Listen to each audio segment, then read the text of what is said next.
রাজধানীর অন্যতম ব্যস্ত সড়ক। প্রতিদিন এই পথ দিয়ে চলাচল করেন হাজারো সাধারণ মানুষ, স্কুল কলেজগামী শিক্ষার্থী, চাকরিজীবী ও বিভিন্ন শ্রেণী পেশার মানুষ।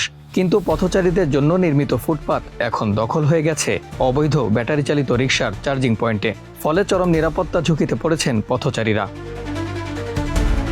রাজধানীর মিরপুর ১ এলাকায় কমার্স কলেজ থেকে অল্প দূরে গেলেই চোখে পড়বে সারি সারি ব্যাটারি চালিত রিকশা। ফুটপাত ও সড়কের একাংশ দখল করে অবৈধ বিদ্যুৎ সংযোগের মাধ্যমে চলছে চার্জিং কার্যক্রম।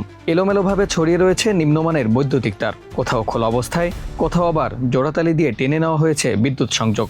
এসব ঝুঁকিপূর্ণ সংযোগের কারণে যে কোনো মুহূর্তে ঘটতে পারে শর্ট সার্কিট, অগ্নিকাণ্ড কিংবা বিদ্যুৎ স্পৃষ্টের মতো বড় দুর্ঘটনা।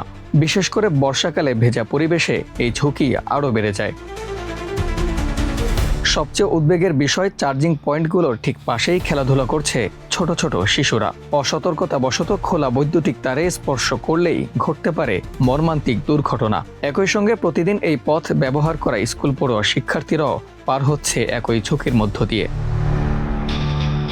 শুধু নিরাপত্তার বিষয় নয়, ফুটপাত দখল হয়ে যাওয়ায় পথচারীদের বাধ্য হয়ে চলাচল করতে হচ্ছে মূল সড়ক দিয়ে। এতে তৈরি হচ্ছে যানজট। স্থানীয়দের অভিযোগ, দীর্ঘদিন ধরে প্রকাশ্যেই চলছে এই অবৈধ চার্জিং কার্যক্রম। ফুটপাত দখল, অবৈধ বিদ্যুৎ সংযোগ এবং ঝুঁকিপূর্ণ তার ব্যবহার নিয়ে একাধিকবার অভিযোগ করা হলেও কার্যকর কোনো ব্যবস্থা নেওয়া হয়নি। ফলে প্রতিদিনই জননিরাপত্তা হুমকির মুখে পড়ছে।